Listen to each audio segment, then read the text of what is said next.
Hey everybody, thank you for tuning in. My name is Mike, or the Fox Hunt on Instagram. This is going to be our first builder interview that we're doing. I know we've talked about it on the channel and Instagram before. So yeah, this is going to be our first one. If this appeals to you or you're interested, let us know. We'll get something set up because we'd like to see this rolling. So without further ado, this is going to be our first interview for the channel in a series of them. Today we're going to be interviewing John. You can find him on Instagram at gearheadfozzy. He is actually the winner of our YouTube giveaway. So yeah, John, how long have you been building, and what really got you into the hobby? Um, it's probably been the better part 4 or 5 and on and off. Um, as with most people on this side of the country, I think Gundam Wing kind of got the initial kick off of it and started from there. Kind of fell off for a few years, and then as the newer HDUC kits started to kind of roll out, I thought, oh, God, I got to get back in. So Yeah, no, uh, very true. I think probably the first kit that really got me back into it was I think it was the Easy 8 high grade, and then from there it's been just a snowball effect. So No, very cool, man. Now I see the massive wall of kits behind you. What are you working on currently, and what do you like to build? currently I'm working on the Gym Sniper K9 from the Build Fighter series. Um, and as far as kind of what I like to work on, I've got a little bit of everything from Origin, IBO, the HUC stuff, and then a couple of double O kits. So kind of whatever I find interesting at the time. So Very cool, man. Very cool. So yeah, no, you just said Wing was kind of like your first foray into Gundam, the Gundam series. What do you think your favorite if maybe not favorite Gundam series, but maybe favorite like time frame within the Gundam timeline? Do you like more of the stuff outside UC? You more a UC guy? uh, that's tough. Um, Yeah, there's a lot. I definitely like the alternate timelines and stuff, but I think as time has gone on, I think the UC timeline has really kind of got me. Unicorn really drew me in pretty hard, and then when I saw little snippets of Thunderbolt, I think that was the tipping point. Nice. And then behind that, probably the Origin, and then so it's kind of all mostly UC stuff that I like a lot. So Nah, very cool, man. Yeah, that was probably, like I said, same thing. I know in the earlier episodes I've talked about it a lot, but the that Thunderbolt, man, I mean, that's what did it for me and got me back in. I mean, the animation's phenomenal. I really like the story. It's so cool to see how it like ties back into the original Gundam story. I like yeah, how it takes place within the universe, but it's not super far out there. Like you see stuff that's in like the original Gundam. Like that's that's really yeah. cool to see that revisited. Um, I think my thing too. I think you said it as well as the unique take on the older suit designs. I think is one of my big thing too. Like the difference of the full armor Gundam and even the Gym and the Zaku's. It's just a really neat take on everything. Um, even though the last episode, I agree with you. I think a Thunderbolts. What was it? It was from the War in the Pocket series. You were talking about it. Oh, a camphor possibly? Yeah, yeah. Yeah, Camphor and I think a High God maybe would be kind of a unique something different. yeah. No, that would be super sweet. The Yeah. So as you've been building now, what are some of the things that stand out to you, or what do you like that Bandai's doing with kits now versus kits from like a couple? Like, what are some of your favorite things about the newer lines and newer releases we've got? Um, I think it's a lot of it is the how they update some of the older designs with different weapons. It's not like the same thing over and over again. Like with the Build Fighter stuff, how they had like 4 or 5 different versions of the Wing Gundam, which I thought was kind of cool. Kind of gave it a unique taste, and I think with the IBO, I like the full inner frames of the high grades. Yeah. It definitely stands out to me. It gives you a chance to give more detail, so I like that too. And then the origin stuff, more articulation. It, like I said, gives the older designs a better kit nowadays. Yeah, no, that's it's interesting.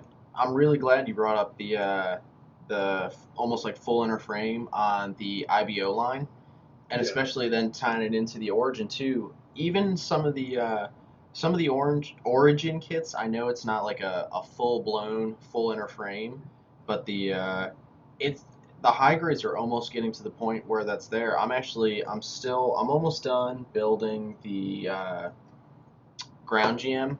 from 8th MS team, and I mean the legs right here, and it'll be kind of difficult to focus, especially since I'm small box. But the articulation on this is, I mean, that's it's kind of ridiculous for a new high grade. I mean, and even like I know in some of the older kits where when you'd go to move the leg joints, the way the joint looks, the way the plastic's molded in the frame is, you kind of lose like some of the actual like mobile suit design. Like it'll just be a cap, or if you bend it back too far, you'll just see a ball joint. I mean, inside this, it's pretty much a mobile suit joint that bends, and even Yeah.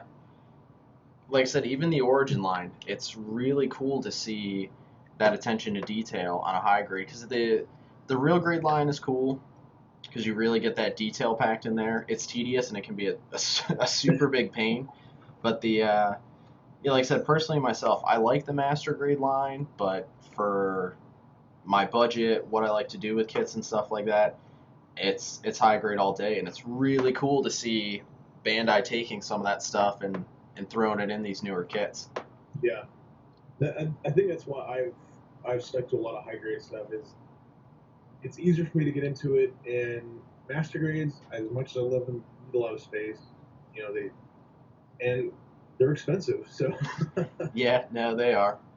They are. That's yeah. Every time I go in my local, I'm like, I saw this master grade. I like that. I'm gonna go check it out. I'm gonna buy it. I'll walk in and I'll be like, okay, I really like this. Then I'm like, oh well, I really like this high grade. I really wanted this one, and then it's like, well, do I get one master grade or three high grades? yeah. Yeah, I'm gonna go with the three high grades. The Now I'm out on the East Coast. I know you're out on the West Coast. What is the Gunpla scene like out where you are?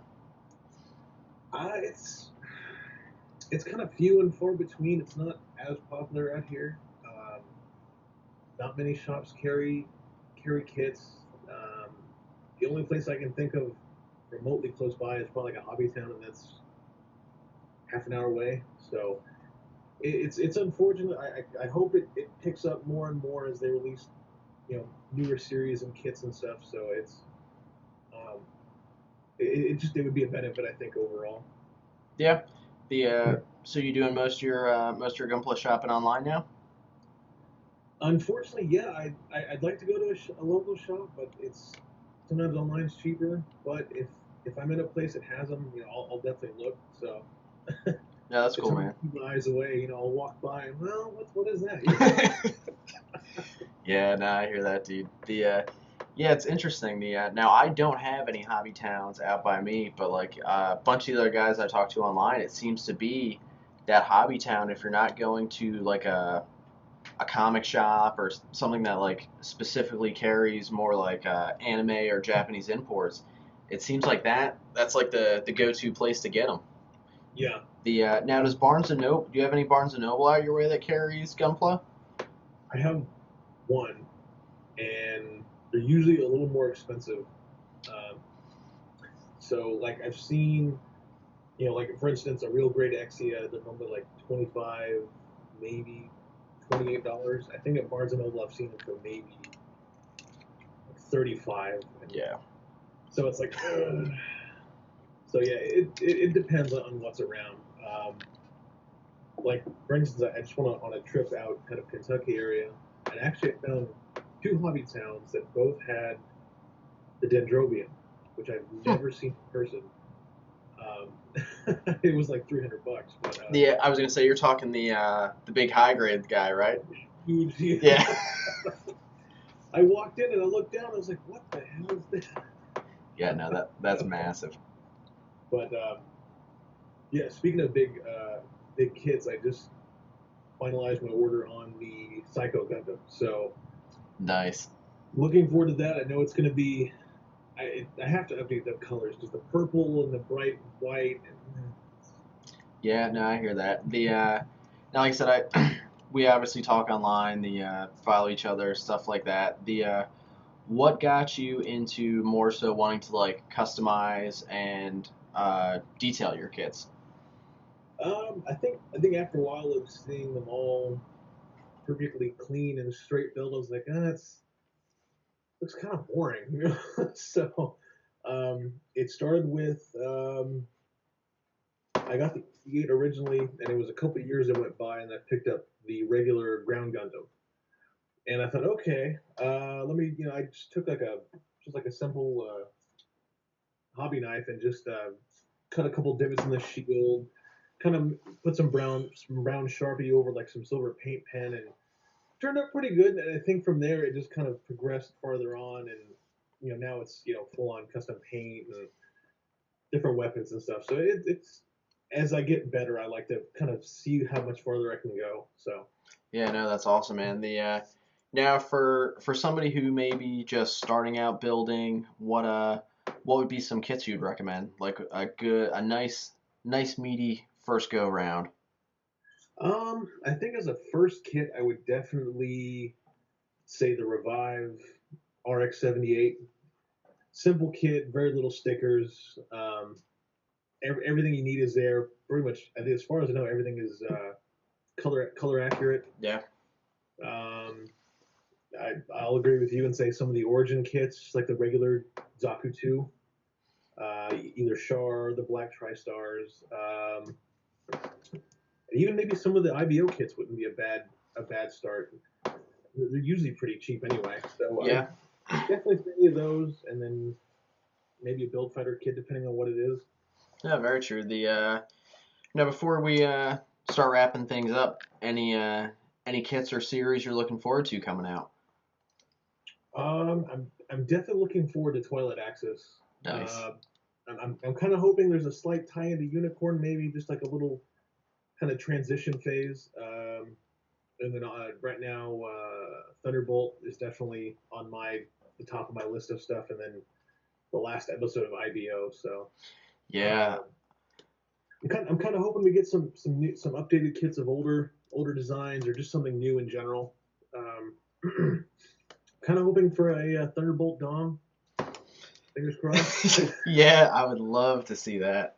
um, that'll actually probably be my next master grade. If I pick up something else, will be the older master grade Dom. So Very cool. Very cool. Yeah, that's another suit too that I think it's super cool. It'd be nice to see the Dom updated. It's one of those things. I know when people think like Gundam Gunpla, like you said, the classic R8 or RX pops into mind. Like I said, super cool, super iconic suit. But in that first Gundam series, there are like the Dom's a pretty cool, interesting take on a suit. It'd be kind of cool to see that updated because it looked yeah. really sweet in Thunderbolt. Um, kind of on just a little quick random note here, the Origin Zaku 2 that I have is actually where it's got the Dom like Oh, from the 8th MS team design. Um, but yeah, no, I definitely feel like the Dom could use a updated kit, whether it be master grade, high grade. yeah, no, So very sure. Yeah, that's that Sweet Pea Bandai, man. That was a when I saw that online, I was like, all right, I can get behind this. And then I went to grab it, and I was like, okay, it's sold out everywhere. It's like $90 on Amazon. Probably not. it's weird, I got really like it's really random off chance I found it on eBay for like $40. The dude was probably half an hour from my house, and I clicked it. I was at work, and I kept checking over the ad. I was like, "Yeah, P Bandai, it's only $40." I was like, so I don't know why or how, but Yeah, no, so that's a very cool kit. Very cool kit. Yeah, I think that was one of the earlier, I think, P Bandai releases for that came out with what the Origin line, right? Yeah, that came out the same time as the regular release Dom prototype. Oh, very true. It was pretty early in the in the line. I'm actually kind of surprised they did a kit from 8th MS Team in the Origin line. So, um, but really cool to see either way. That's a series I feel like they could use some more love. I think. Yeah, yeah, that was a like I said, I know most people got their feet wet with Wing in the States, but myself, I was just up late one night watching good old Toonami, and the eighth was Yeah, what grabbed me. It was I think that's why I like Thunderbolt so much too, is because it's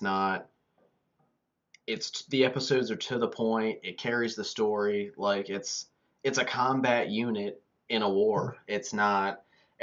I mean, yes, you get the character development. Yes, there was a story arc that carries it through, but the like I said, it wraps it up in like a nice 12 episodes. And like I said, it's you see what the daily grind was for pilots who weren't Shar and Amuro.